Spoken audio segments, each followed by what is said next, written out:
അപ്പോൾ നമ്മൾ ചിലപ്പോഴൊക്കെ ചില കാര്യങ്ങൾ ദൈവത്തിന് മുമ്പിൽ ഇങ്ങനെ പറയും, ഞാൻ ഇന്നത് ചെയ്തോളാം എന്ന് പറയും.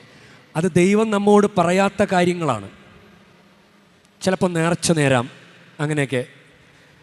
അപ്പോൾ നേർച്ച നേർന്നിട്ട് അത് ചെയ്യാൻ പറ്റിയില്ലെങ്കിൽ നമുക്ക് ഭയങ്കര അഗാധമായൊരു വിഷമമൊക്കെ ഉണ്ടാകുന്നത് എൻ്റെ ശ്രദ്ധയിൽപ്പെട്ടിട്ടുണ്ട്.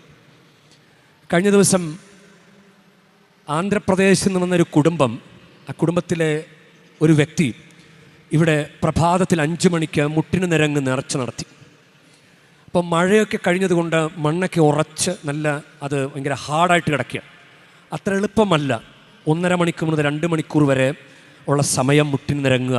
ഞാൻ പേഴ്സണലി അത് ചെയ്തിട്ടുള്ളത് കൊണ്ടാണ് ഞാനിത് പറയുന്നത്. ഞാനിങ്ങനെ കാഴ്ചക്കാരനെ നിന്നിട്ട് പറയുന്നതല്ല.